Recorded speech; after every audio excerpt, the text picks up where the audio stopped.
everybody, whether you're on the East Coast, West Coast, or around the world. This is Coast to Coast. Everybody in the house, how's it going, guys? I'm doing okay. How about the NFL only announcing half of the games or a third of the games? Or let's just have a couple of games. Let's announce them. Let's not announce the rest of the fucking schedule. Let's just do a little bit. No, a little bit more. How about this? No. How about no? How about more? No. Maybe we shouldn't release anything. Yeah, because or maybe we just released that the Eagles and Cowboys get game 1. Well, and it's stupid because the official release is tomorrow, but there's so many leaks, and it's ridiculous. What's happening, Joe? Yeah. I have a problem. I have a problem with it, actually. I have a problem with them doing this. This is a money grab. Yeah, of course. But not as much as a money grab as the friggin' NBA. That is the most fixed draft. I don't want to. There is no more NBA as far as I'm concerned. No, that lottery was fixed last night. That is complete and utter bullshit. Straight friggin' bullshit. I didn't even see it. I only saw the video. I'm like, and then I watched everybody else do a video saying, "Hey, how much of it was bullshit." Right? I didn't actually get to watch it. I was watching another game, but what exactly was it about them doing it? Bo was laughing at me right now, or laughing at us right now, because he's like, "Really? This is what I got to deal with for another 58 minutes? Another 58 minutes? I got to deal with this? This is how he came on already?" Jay, it's basically because the Dallas I know I'm dead on there, Bo. I know I am dead on. No. I was like, here we go. Jay, it's basically because the Dallas Mavericks traded away Luka Doncic last year. Not even Dallas trading away. It was like Adam Silver traded away Luka Doncic. So they're like, oh, well, you traded away Luka Doncic last year. Here's the number 1 pick for Cooper Flay. Congratulations. Guess what? I mean, I wish that there was something I could say that would make it all like, that we could kind of start this whole game. This is all ridiculous. I hope the NBA folds. I hope they fold. Now look, maybe it is rigged. I'm just trying to figure out if you got a bunch of balls in there and the random ball comes through the chute. It's not like they're hand picking what ball comes in. It just floats into the chute. I mean, how are they rigging that? They put little. Oh my God! Do I have to explain this to you, Jay? Sure. You know what? The water's warm. They take that ping pong ball and they put like a syringe in that, and they actually put a little bit of weight in that ping pong ball, just enough, like a couple of drops of water is all enough to make sure that that ping pong ball don't bounce as high. So then you got the one ping pong ball that doesn't have any liquid in it. You know what I mean? Like, because they're the ones putting the balls in. So they got a whole bunch of ball bearings in this thing, and one ball that's bouncing around that gets up into the chute. Okay. Well, I mean, I'm not talking ridiculous, right? Like, this is how we do it, right? This is how we do it. Yeah. This is the Costco-sized aluminum foil hat. Like, all right. So here you go. So here you go, Jay. This is just to fill you in a little bit of what happened last night. So the Dallas Mavericks jumped 10 spots from where they were projected to pick to get the number 1 pick. The Spurs moved up 6 spots. The Sixers moved up 2. The 3 teams with the worst records in the league, Washington, Charlotte, and Utah, did not even get into the top 3. So that's already kind of showing you like how those teams are going to go. And then it goes even a little bit further. The NBA would have to turn to a coin flip following the conclusion of the regular season to fully determine the lottery standings. The winner of the coin flip would receive the number 11 spot in the lottery, while the loser would land at number 12. Dallas won the coin flip. Dallas got the number 1 overall pick. So Dallas initially won a coin flip that was going to take them from the 12 pick. By winning that coin flip, they ended up moving into 11 and then somehow go from 11 to 1 because of the ping pong balls. Wow, there's so much crap right now in Dallas. On how I understand what you're saying, and that does look incredibly fishy. Yeah, it's sketchy. Look. Yeah. No, I get it. Okay, Pat, I get it. You are very, very sensitive right now. No. Listen, I could care less. I could care less about basketball. I am having a hard time believing that. But hold on. Let me go. So I wanna start to incorporate what Kim Jong-un. He came up with a whole new basketball game. He created a brand new basketball game. I say we start making a professional league out of that. So we're gonna all everything else is full of shit anyway. The whole thing is full of shit. I got to Google what that game is. I tell you what, it actually there is a real game that exists that was created by Kim Jong-un. Yeah, and actually it has like a basketball is like the primary version of this, but it's a whole different type of game in comparison. Like there's like a basket that's like 20 feet up in the air and stuff like that. It's weird. It's weird, but this is all crap. So it's all great crap. So it's on the Ocho already, is what you're saying. I just want to say, Bo, this morning I feel like the cadence is a little off. No, this is all I feel like the cadence is out the window. Should we start again? Let's just go hit the button again. Let's just do the whole thing. No, this is all go. What are you talking about? It's amazing. I understand why y'all are frustrated. I mean, look, like the Rockets were supposed to get the number one pick back when they got Jalen Green, and they had this enormous amount of chance, and it was some other team. I forget. Detroit. Detroit somehow. Jay, you didn't watch this, right? You didn't watch any of that.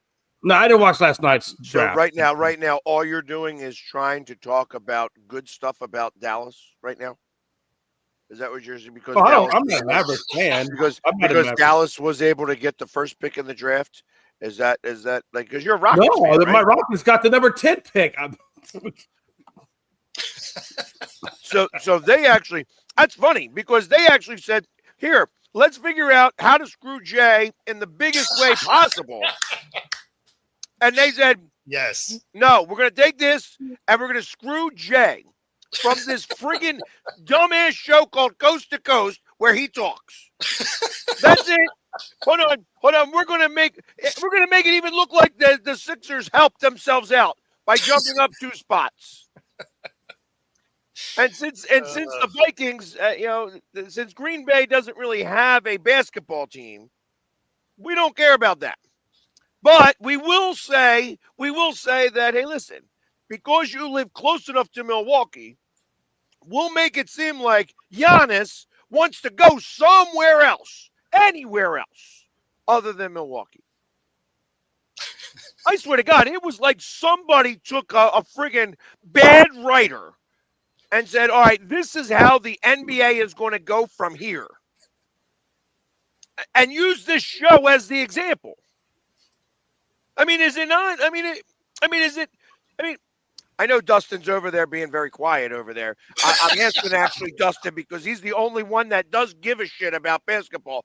I mean, am I far off here as it seemed, Dustin? Does it seem like this is ridiculous?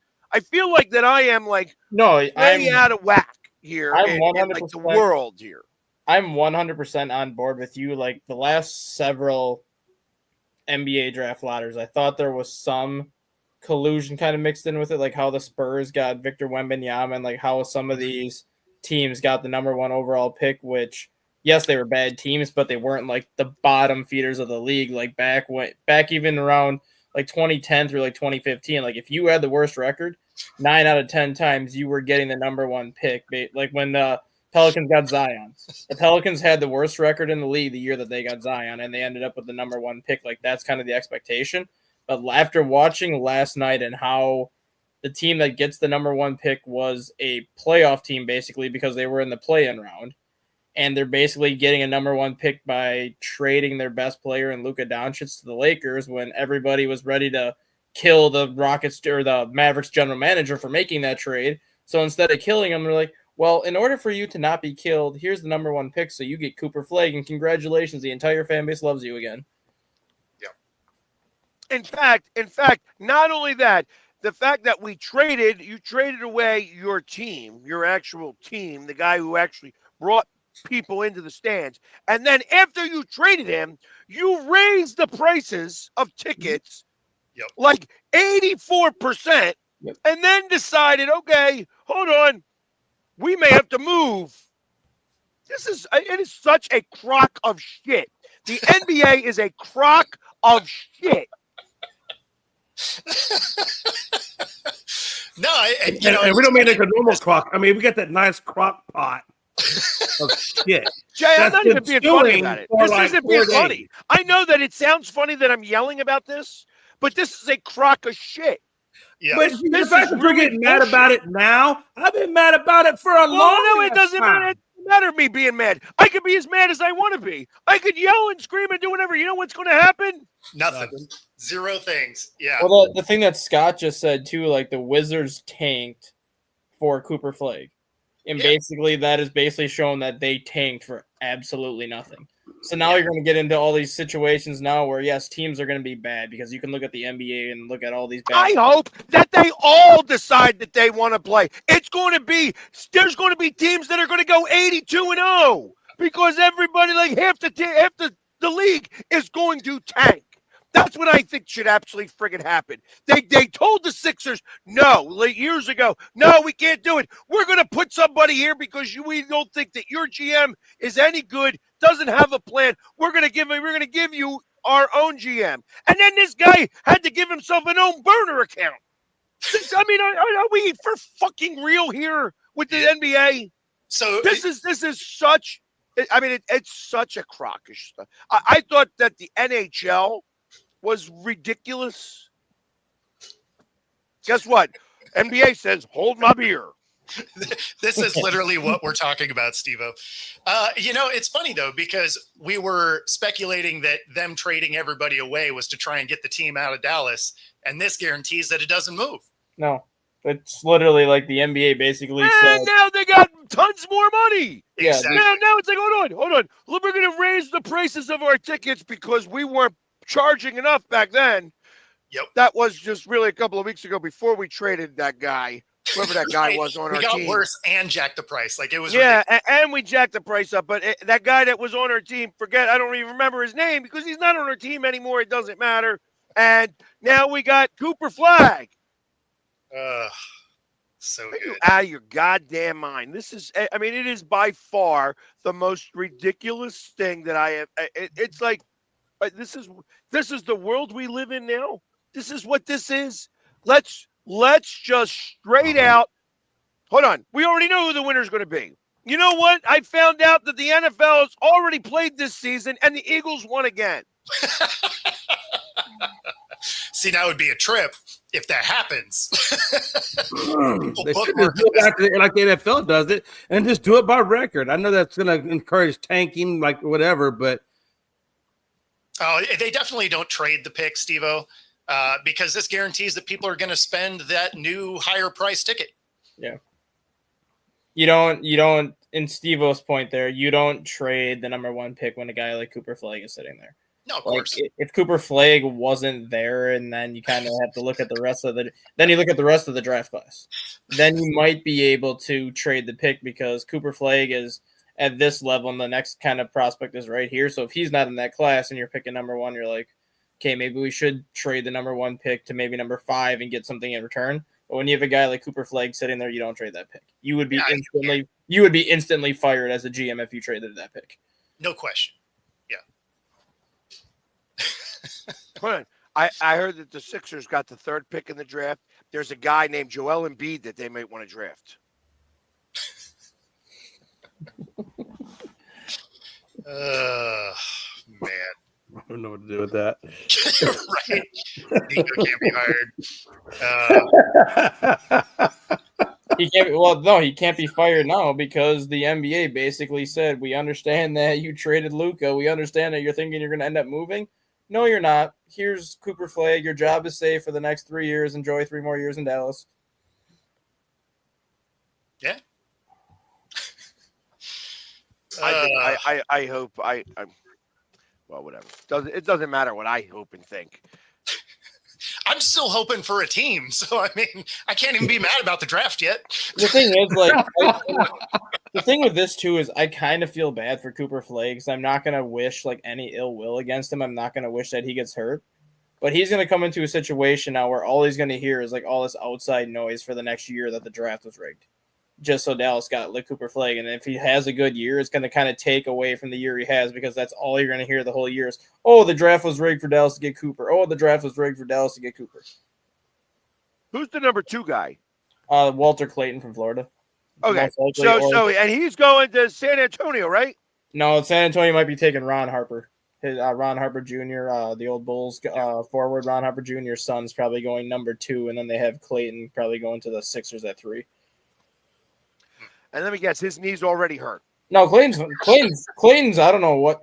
I don't even know what position Clayton can play because he's a small. You don't even know what he plays. He's just a guy who's going to play with the round ball and put it into a basket. That's what he's going to do. Are we freaking out of our minds? No, because if you look at what Clayton did last year in college, he started at least 10 games at 3 different positions. So I don't know what his actual position is because he's listed as a wing. He's played point guard, he's played shooting guard, and he's played small forward. So I don't know what Clayton's actual position is and where Philadelphia would put him if they drafted him because he played in so many different spots. It sounds like he's a deal at 3 when Scott says ESPN has a mock where he's 26. No, he'll be numbered because of what he did in the NCAA tournament. His stock has put him in the top 5. I wish Knappel. They got Knappel. I saw the mock draft going 8. I wish he would slip down to 10 because that would be a great 3-point asset for the Rockets to pick up to add on to their squad. In case you're just tuning in, this is my circus. These are my monkeys. Still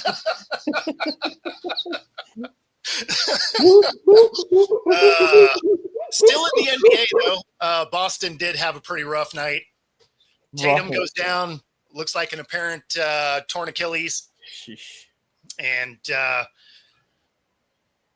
that means Boston's done. I mean, that they're done next year, too. The too. moment that he was out, I'm like, wow, that ends that.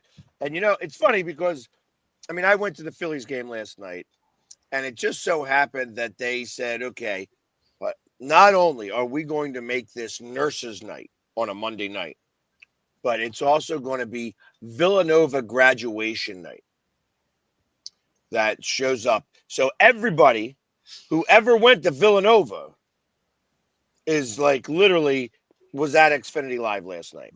Oh, okay. And and of course they're all rooting for New York, because most of Villanova plays on the Knicks right now. Yep.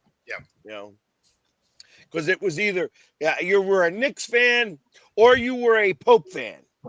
One or the other happened. It was hey, we're rooting for the Pope and we're rooting for the Knicks. I mean, the Knicks are going to move on. They can't nick it up because Boston's hurt.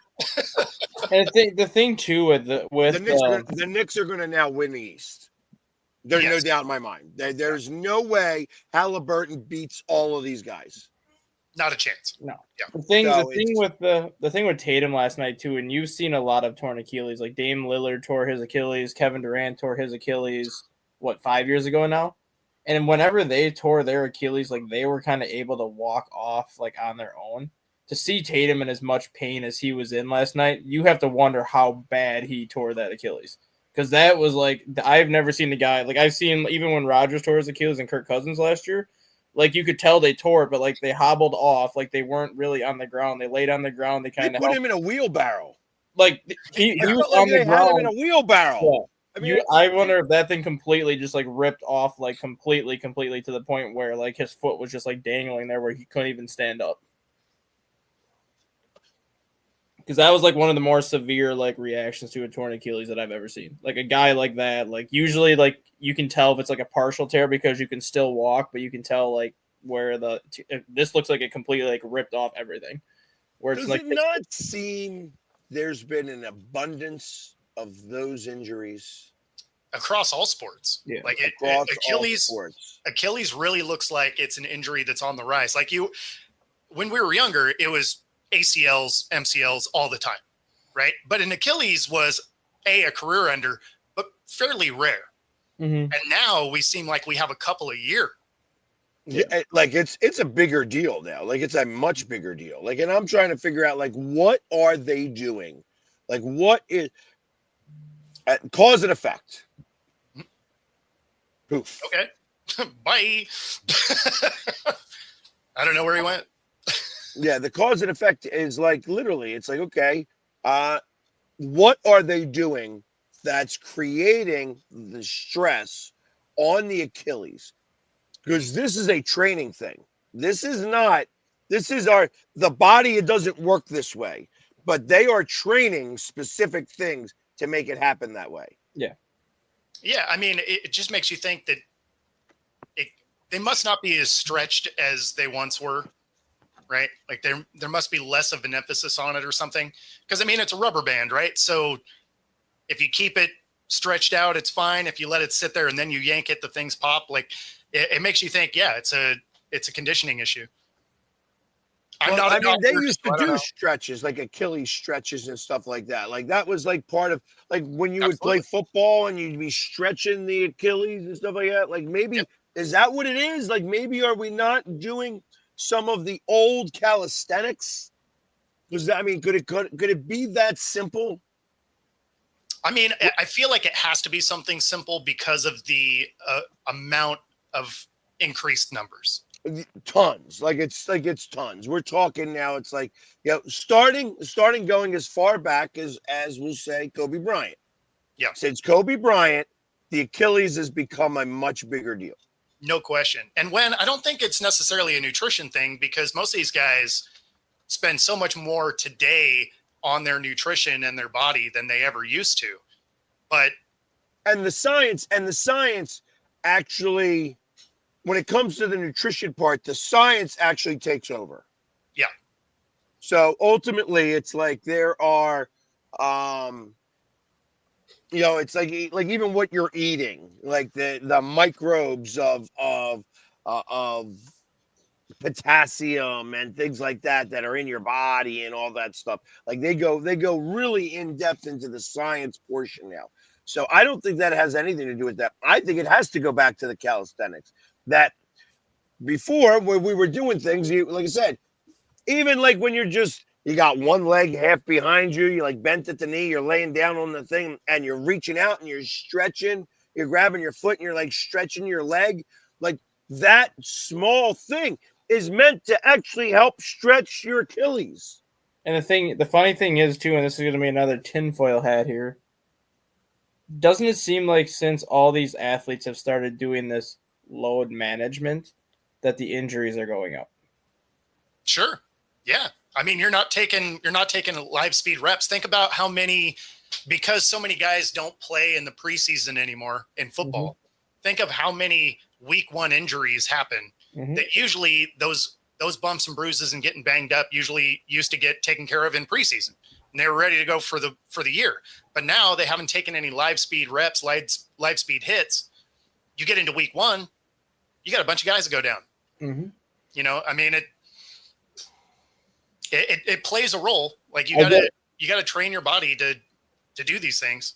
Like I get the league wants to protect. Oh, I'm not gonna even say protect, but I get the league wants to kind of, if you have a lot of back-to-backs, you like to sit some of your players on the back-to-backs or whatever. But if you really want to do a load management, play them smaller minutes on that second night of a back-to-back. Yeah. Play them less. You got to work 2 days. Right. Play them less minutes on that. Play them less minutes on the first night of the back-to-back instead of playing them maybe like their typical 38 minutes. Play them 25 minutes in one of those games and then 38 minutes the next game. That way they're still playing both games and you're not sitting them. But it's still considered load management at that point. See, now that's funny. I like it, Scott. Interestingly enough, I am going to have to roll out of here in a minute. I actually have something else that I have to do today. Actually, that's not true. I actually have to go talk to my agent and stuff like that because with all these Achilles injuries, I think that I could get on the Celtics right now. You know what I mean? It's like I'm ready to jump on and tell them, hey, listen, I can pass the ball really well. You got to get that injury insurance, though. I'm thinking of going to Colorado next weekend. Okay. Because I want to go to that Rockies tryout. Hey, listen, we're going to be there. We're going to be playing against the Phillies next weekend. I really want to go to that Rockies tryout to see how many people show up. That's not a real thing, by the way. You know that. No, it actually is, because my friend is in Colorado right now. He's actually signing up for the tryout. Okay. Wow. Yeah, they do happen to have like AAA and AA and single A. Yeah, I can't imagine that's a real thing. You might not make the Rockies roster, but you can make the Rockies organization. That's the point of the tryout, just because their organization is in such dire need of players right now. Like their AA team is down 26 players right now in Colorado because of injuries. Like they are so battered and bruised, like throughout the organization. Like they need to actually fill some of their minor league teams. That's what the point of this tryout is right now. It's just to get bodies. That's pretty wild. Achilles, right? Everybody's got an Achilles. Achilles. Well, a couple of guys got concussions. One guys went down with Tommy John. One guy's got a broken shoulder. Like there's just so many random injuries. They're just so short on bodies right now. That's the point of this tryout, is they're trying to just get bodies to help with the minor league teams right now and be like, all right, go to AA for a couple months, fill out the roster, and then we'll cut you when everybody comes back. All right, well, go make the money. Right? Yeah. Yep. And then once you make the team, let me know so that we could have you come on and we could actually have an athlete show up as yeah, there you go. On our show. There you go. You want to pay me you want to pay me $800 a week to sit on a minor league bench? I'll sit on a minor league bench for $800 a week. No question. Yeah. I would too. I'll do that tomorrow. Right? Why not? That's a great passive income.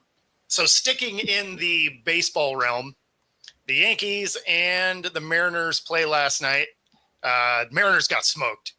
Right, it's like 11-5, I think. But the Yankees lose Cabrera for a while. So if you're watching and you may want to like block the screen for a second, but just pop it back in place. It'll be fine. Yeah, I mean this is as broken as it could get right here.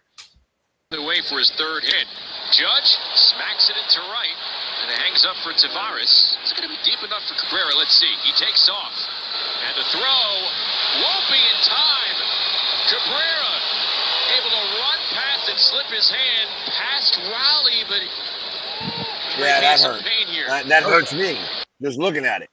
So graphic video, avert your eyes if you got a squeamish stomach. But I mean, that is as broken as an ankle can be right there. I mean, that foot was sideways. That's the Buster Posey broken ankle, and Buster Posey got plowed over when he played catcher that one time trying to block the plate, and then you saw his foot was behind the actual like leg pad. Mm-hmm. Wow. So, however, I gotta ask, did your guy get on base? He scored. He did score. The one guy I'm talking about. You know who I'm talking about, right? No, I guess I don't. The guy from Seattle has got a 35 game streak that he's been on base. And it's interesting because I'm following him because right now the guy above him is Kyle Schwarber, who also got on base, and they have been getting on base. Kyle Schwarber's got like 47 games in a row that he's gotten on base. And second place in MLB right now is a Seattle Mariner who has had like 34 or 35 games in a row that he's gotten on base. Looks like it came to an end on Saturday. That sucks for him. All right, guys, gotta go. See ya. I'll be back on tomorrow. Sorry, guys. No worries. Take it easy. Yeah, no, that's rough. I mean, that's probably a season ender right there. Oh yeah, easily. I'm wondering how long he's out for, because I don't even think he comes back. Well, I think he comes back probably next year, but at some point. But what would be because they got to reset it, probably put some pins and rods in there to get it to heal back up? There's definitely hardware in that leg. Yeah. There's no way that you have a break like that where they don't have plates and screws and everything holding that together. Just put some Vicks on it. Yeah, no, it was a rough one, and it was just because he overran home plate. and the way he planted to go back, he twisted his foot underneath himself. But I didn't continue to play the video, but another half a second in the video, he's laying there on the ground, but he does keep his hand on the plate because it wasn't 2 weeks ago that a guy slid into third, but hurt his shoulder on the way in, or maybe it was second base, hurt his shoulder on the way in, and he was calling for time. The player tagged him and they called him out, even though he's like, hey, I'm hurt, calling time. But the ump was like, yep, nope, you're gone. So this guy, foot sideways in the air, and he's laying there with his hand on home plate, like, no, I'm scoring. Yeah. That's like a Tatum last night too. Like Tatum was on the floor, like screaming for a timeout. His coach isn't calling timeout. Nobody's calling a timeout. So he's like, F this. He called his team's final timeout. He's like, screw this. Yeah. I'm laying here. I'm calling a timeout since nobody else is going to do it. Absolutely. Yeah, it's pretty rough there, Frankie. Pretty rough. Yeah, and his was worse. There's no doubt. Oh, jeez. I was looking at that Tatum injury. Oh. He has to be scored. Aaron Cabrera. Wow. Well. Yeah, no, pretty brutal. Pretty brutal. Yeah, yesterday was obviously a very rough day for injuries. I mean, you had Cabrera and his ankle. Then you had Tatum, and it looks like probably an Achilles issue. Yep. I mean, dang, man. Yesterday was rough. And that Achilles, what do you think? What is that? What's an Achilles? That's got to be, what, a year? It's a year. Tatum's done next year, too. And I would bet that Cabrera is a year also. Wow. I think Cabrera could be ready for spring training next year. Especially like if it's like more so like a broken bone, you just have the surgery, you get the pins and stuff put in, you're whatever inactive for 3 months or whatever, and then you get your 6 months of rehab versus the Achilles. You can't do anything for 3-4 months, and then after that, then you have all your rehab stuff. Like Tatum's done until probably. I mean, yeah, he's done for a year. Yeah, there's no fast track in that. And yeah, 2 to go. You guys beat us up yesterday. There is no doubt. It was 11-5, I believe, is how it ended up. That was rough. But I don't think you necessarily want to lose Cabrera. So even though maybe 1 down, 2 to go, losing Cabrera, that's still a little bit of chunk of offense you're losing there. And that comment right there that Scott just put too. Yep. When you look at how much pain he was actually in, as opposed to like when you typically see the torn Achilles, like you can tell the guys are in pain, but more often than not, they can still either walk off on their own or they just get kind of assisted off versus he couldn't even get up. He couldn't even stand. Like they legitimately had to pick him up, put him in the wheelchair. It makes you wonder if 2027 is more realistic for Jason Tatum because that didn't look like your standard torn Achilles. That looked like a lot more than just like your regular, oh, it's torn, we're going to sew it back on. Yeah, no, I mean, that definitely looked like it was with the amount of pain that he had. Yeah, I mean, that looks about as severe as it could be. Obviously, speculation, right? I always laugh because sometimes you end up with those comments. They're like, are you guys doctors? It's like, obviously not. You don't need to be a doctor. Like, well, with this Waldo Cabrera's ankle, though, you don't need to be a doctor to say he's got a broken ankle. You can see by his foot dangling there and facing the wrong way that his foot's broken. You don't need a medical degree to diagnose that. Yeah, that there aren't more Achilles top injuries, especially maybe with older players, because of all the cutting and moving left and right, hardcore left and right that you do in basketball. Mm-hmm. I mean, your Achilles is always under some sort of tension. It seems more than any other sport, I would say. Maybe football.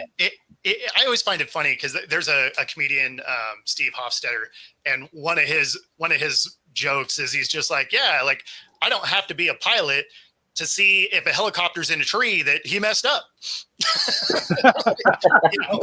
That's funny. I feel the same way. Like if you see a guy go down, you see his calf muscle coil up, you're like, oh yeah, that's probably an Achilles. Or you see his foot sideways. It's pretty safe to assume with that imagery that that's probably broken, right? The same thing when Alex Smith got hurt, when Alex Smith's career basically ended with that knee injury. Granted, you didn't know if it was like a torn ACL or a broken leg or whatever, but like even watching that, you didn't have to be a doctor to be like, Yeah, his leg's not in good shape. Like, his leg's not supposed to be that way. Yeah. No, I remember as a kid breaking my collarbone playing football. And I was like, oh, I got to go home. And they're like, why? And I was like, because this wasn't shaped like this when I came out. And I walked up. Like, and it was, yeah.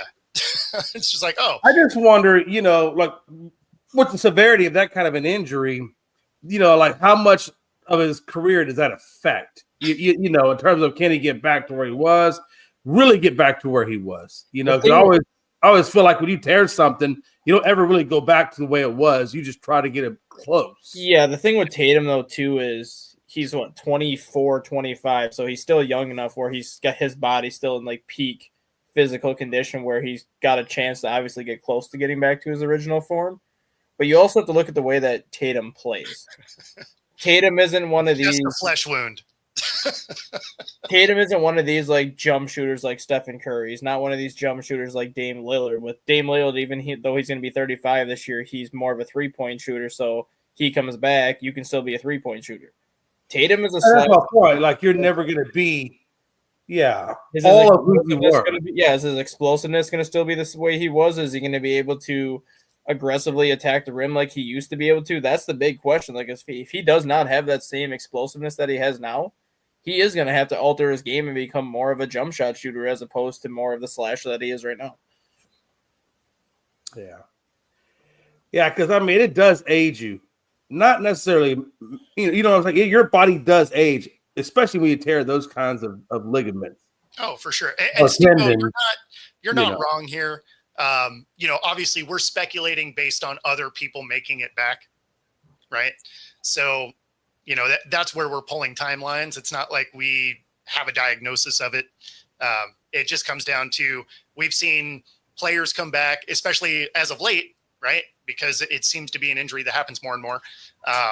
We've seen people come back in a year.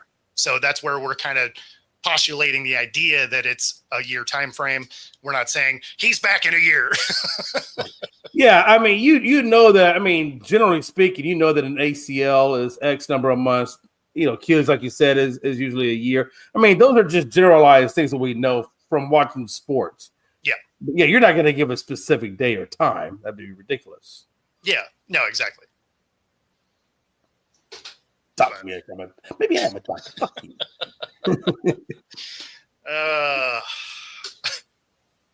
Yeah, Tatum's will be interesting to see.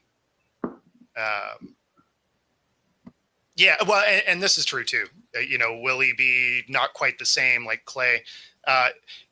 It will be interesting to see what his timeline is because it seemed like it was worse, right?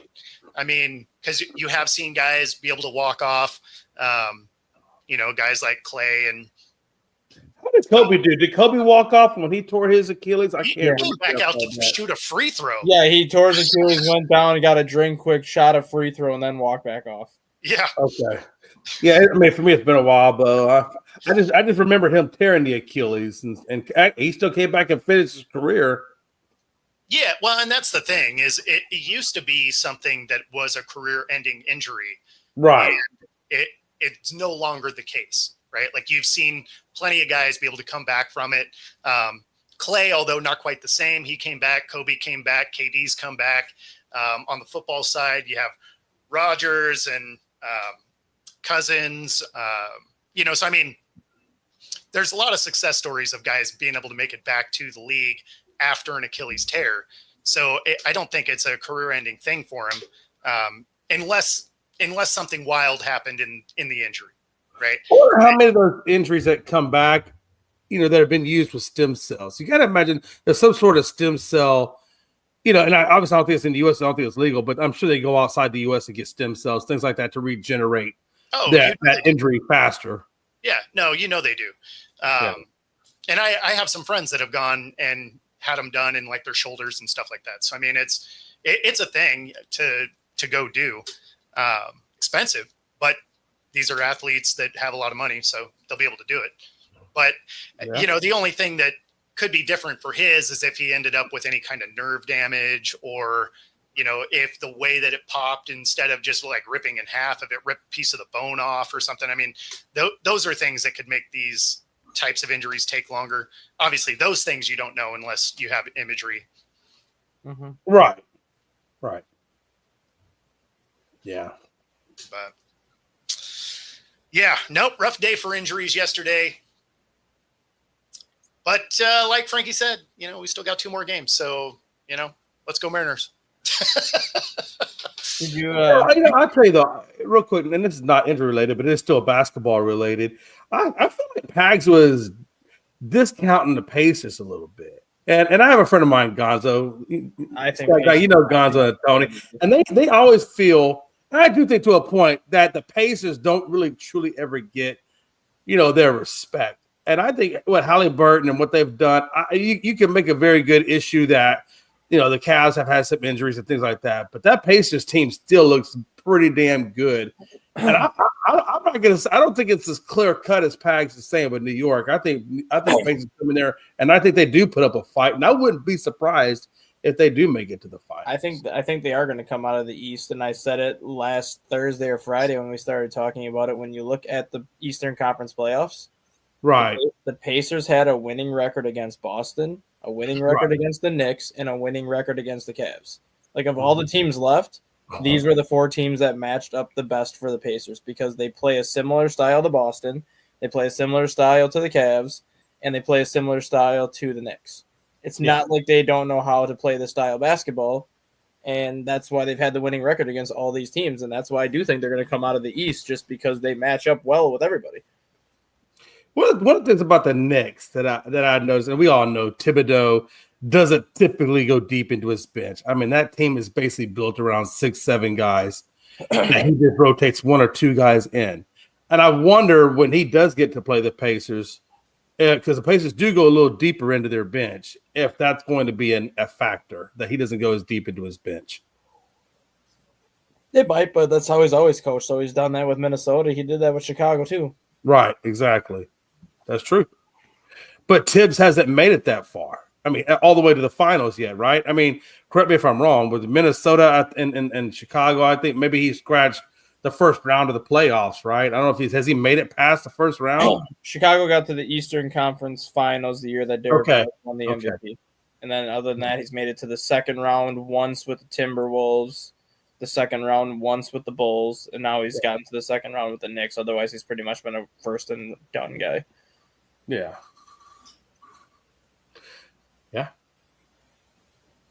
And I think we get the Denver Nuggets playing tonight, if I'm not mistaken. I think we get Denver and OKC, and also get the Pacers, Cavs. I think hopefully they'll probably be wrapping that one up tonight. So that should be good. Yeah, where are they at? Pacers and Cavs, or Denver. The Denver series is tied up at 2. Well, Pacers are up 3-1 right now on the Cavs.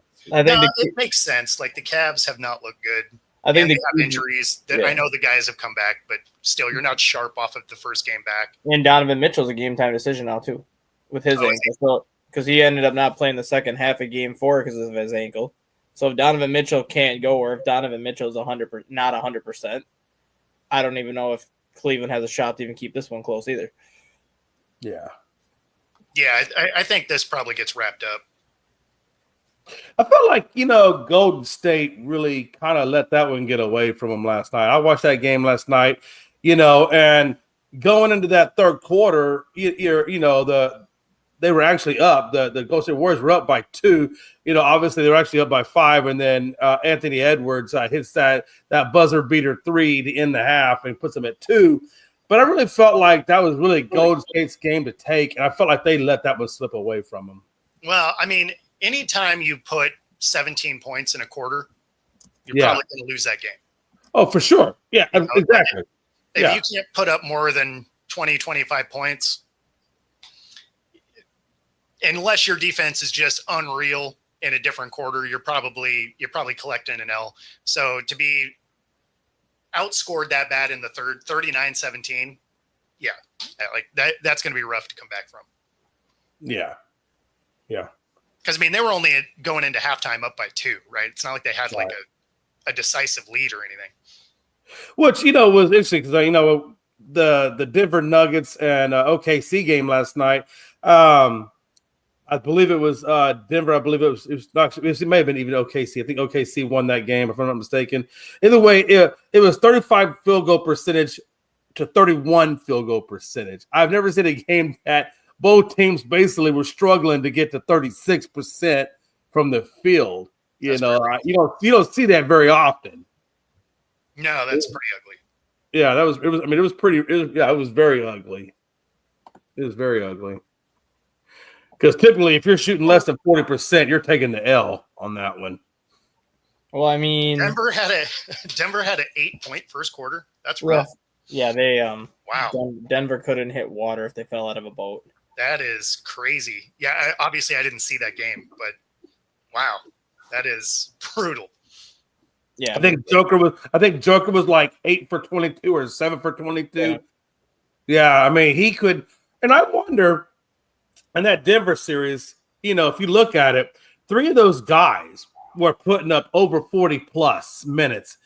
And they also did, I think, the same thing the game before that. And I'm wondering, when you see Joker shoot that 3 ball, he hits the front of the rim, not even over the rim, but the front. And I'm wondering how much of that was just being fatigued and how much of factor that played into that shot. That field goal percentage was ultimately why I think they lost.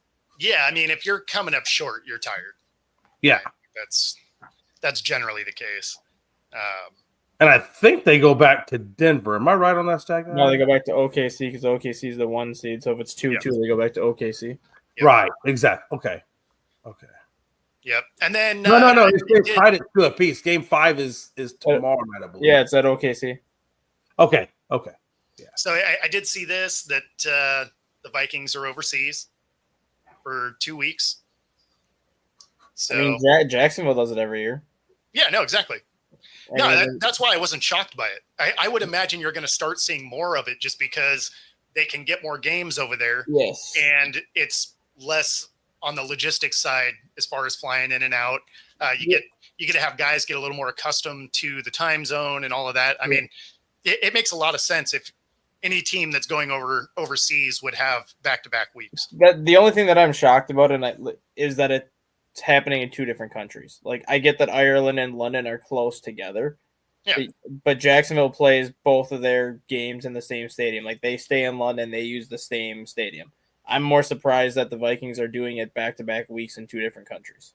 I wouldn't be shocked. I mean, you're talking about a train ride away from each other, not literally a train ride. Right. I think it was the Vikings' idea to do it too, just because the Vikings were the team that said they would play Pittsburgh in Ireland.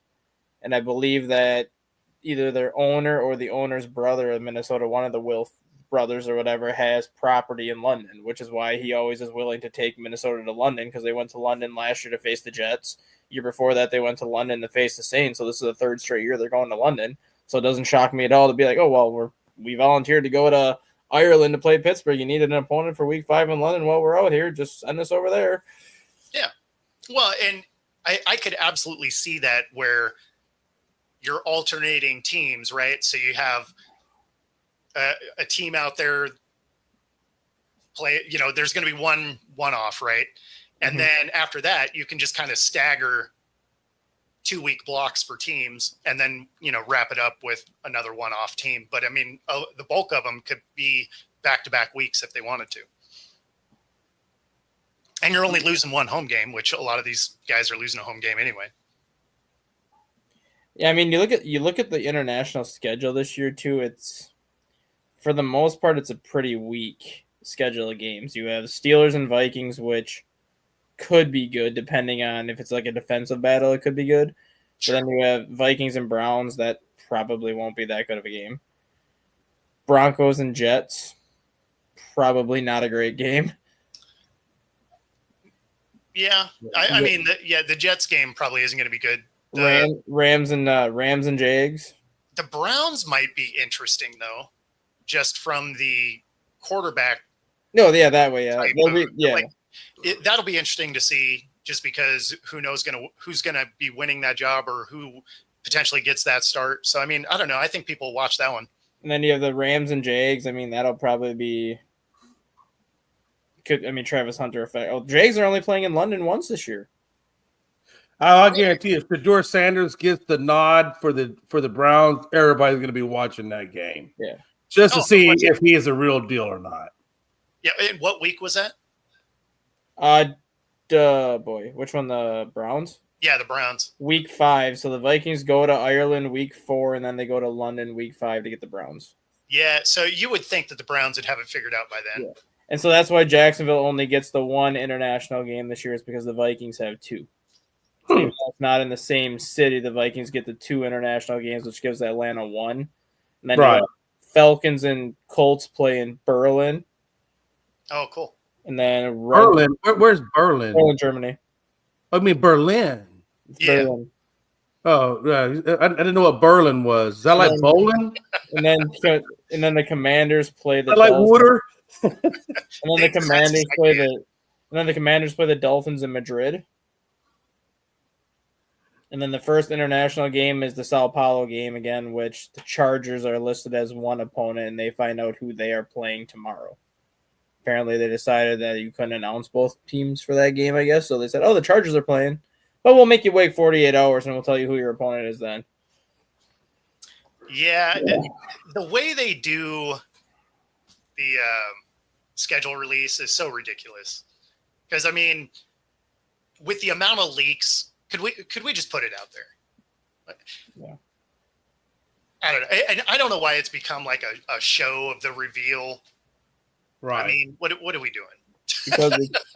Because it's a money grab, like Paige said. Oh, no, it is. And the NFL is the only sport that, well, soccer too, but you guys don't watch soccer, but it's the only sport that has literally one game a week.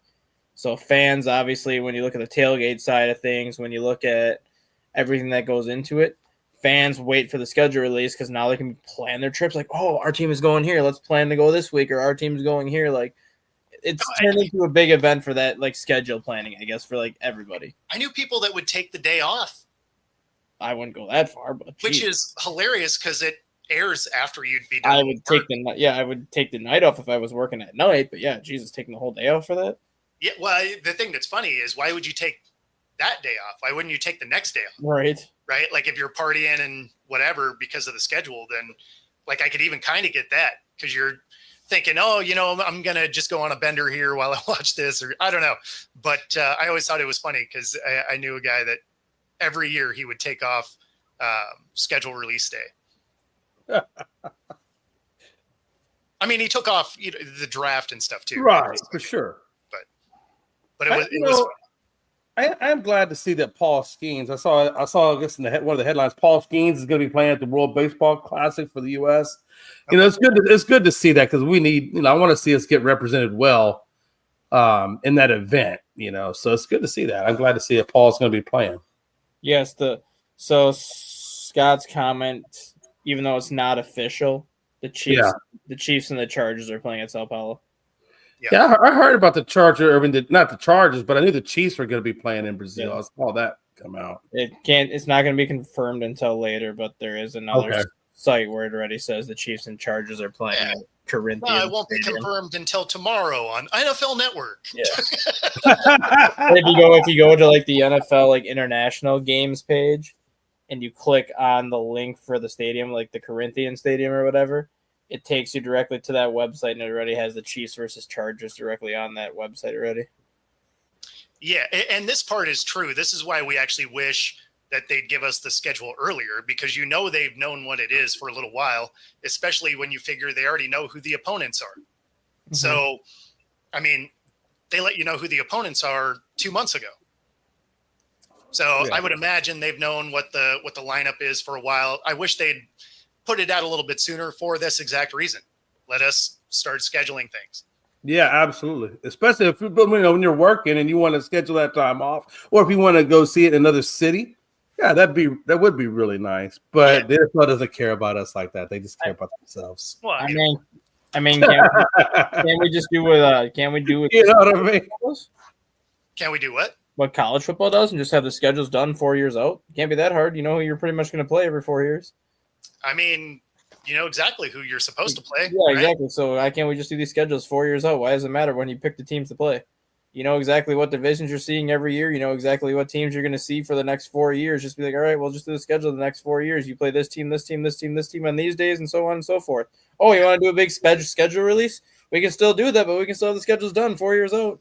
I mean, and if you did it that way, you could have your, overseas cities bid on the game they want on a given week. Be like, hey, you know what? I want to throw money at this Chiefs Green Bay game. All of a sudden they could make a ton of money on that. Yeah. Hey, real quick, did it say what city Dallas and Eagles are opening up in? Is it in? It's in Philly. It's in Philly. The defending Super Bowl champion always gets to host that first game. Yeah. Okay, and I thought it was. I just wasn't 100% sure. Yeah, it's the banner. Yeah. It's the banner and the ring ceremony. Is basically what it is. Yeah, they get to hang the banner on you. Makes nice sense. And they well, you know what? It would be nice if they hang the banner on the day we play them, and then we just go out there and stomp them. That would be beautiful. Now, I'm not saying it's gonna happen, but how badass would it be if I kicked the crap out of Pag's team on the day they hung the banner? I would be ecstatic, and Pags would hear a lot from me. That next day on the show could be interesting. By the way, I know we only got a few minutes left. I do want to hear Dustin's takes. I know you're kind of like the residential hockey guy. The Stars are playing tonight in Dallas, up 2-1 over Winnipeg, and Pags had a really strong stance about how Winnipeg is. How do you see it going? Do you think Stars take it to 3-1 tonight? No, I think Edmonton ends. I think Edmonton ends the Vegas series in 4 or in 5 because they're up 3-1. I think that series is over. I'm not gonna be shocked to see Winnipeg and Dallas go 7. They've been the 2 best teams in the West all year, and they're meeting right now. I think it's going to show why they've been the 2 best teams in the West. I think Dallas is going to end up winning it. But I kind of don't want Dallas to win it because I would like to see an all-Canada Western Conference final between Winnipeg and Edmonton. I think that would be nuts. You anti-American son of a bitch. Okay, the one sport that you don't think American with is hockey. Like obviously, like Canada hasn't had a Stanley Cup champion since the early 90s. But when you think of hockey, you don't associate America with that typically. In fact, a U.S. team won the Grey Cup more recently than Canada's won the Stanley Cup. Yeah, that's what I'm saying. Like a team in the CFL anymore. Like you associate hockey more with Canada for sure. That's why, like, I think it'd be awesome to see an all Canada Western Conference final. Just because you were actually supported and ISIS too, but I don't know if that's going to happen. Jeez, that took a weird turn. Thanks for tuning in. If you're watching on YouTube, be sure to like and subscribe. If you're watching on Roku, stay tuned for the next hour. Otherwise, we're going to get out of here before Jay says something else offensive. Take it easy, everybody.